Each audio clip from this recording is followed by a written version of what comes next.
Welcome back, everybody. So glad you could be with me here today. Walter, at the workbench with a whole bunch of layout tools. In a previous video, we talked about the dividers. Okay, so we can put those aside. And if you don't have a divider, and you would like a simple divider, I will give you this one. Just contact me. Now, on to compass. Compasses are used for layout work when doing arcs. And there are all kinds of compass. In my college days and in my early career, and I have more of these elsewhere, but we used small compass like this that have a very fine point, and then a piece of lead in there that we would sharpen. And how we would sharpen that lead would be not circular but flat, and the flat would either go to the inside of the compass or to the outside of the compass, depending on what we're doing. So this is another version of it, and you can see what I mean about the sharpening of the lead. Now,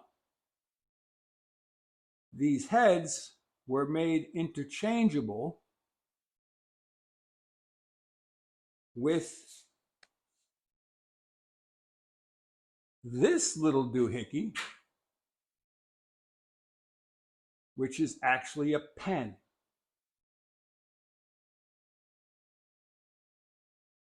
You would put this in the compass instead, and you would open the pen up to accept ink, and depending on how fine you set it would be determined how fine of a line you would draw, but it would be in ink.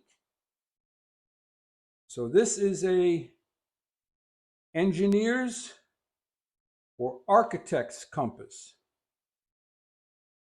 I have a bunch of these someplace from my drafting days. But this one came from my friend who passed away.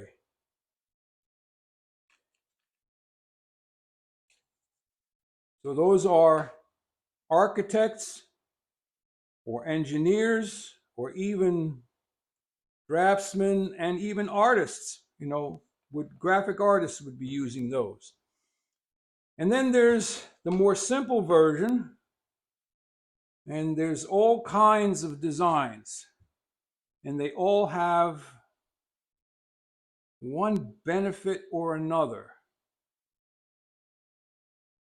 The most simple for woodworkers is this version.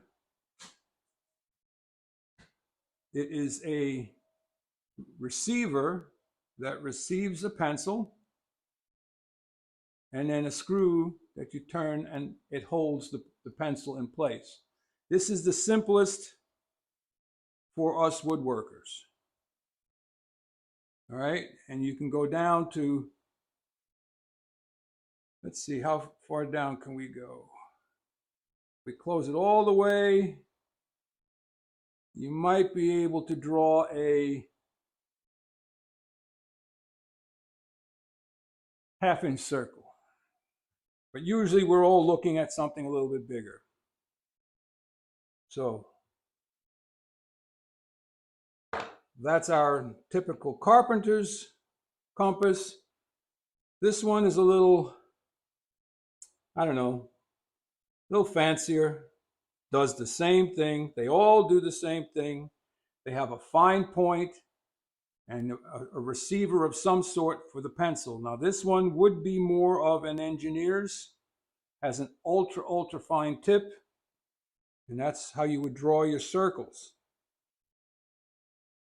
Now, the difference in compasses is if it has this little knobby at the top, this one doesn't.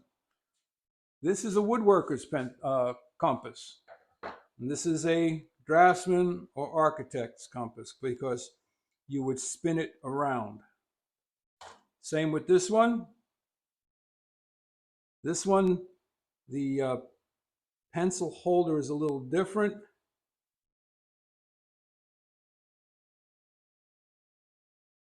Not overly impressed with the difference,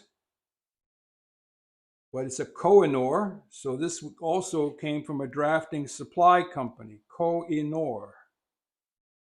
So this would be a draftsman's. This would be a draftsman's.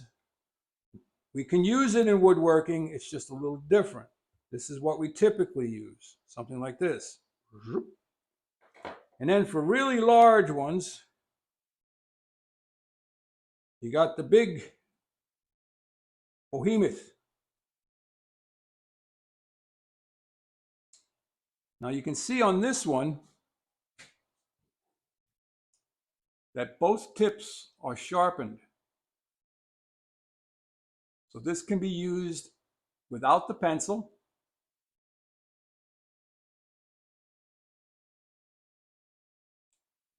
It can be used without the pencil, and you would score your work.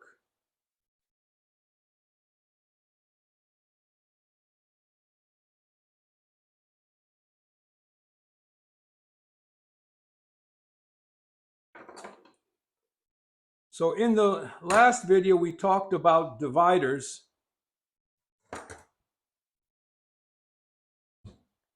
And you can use your compass as a divider if you want to make a mark. So a compass is a versatile tool, and every shop should have one. Any questions? As I said in many videos about sharpening your pencil, in this instance, you're going to want to sharpen your pencil to one side so that as you're making your circles, the pencil wears and still has sharp edge on one side, either inside or outside. So that's compasses. If you have any questions, leave them in the comments section. If you're looking for a compass, let me know. Like, subscribe, and share. Walter out.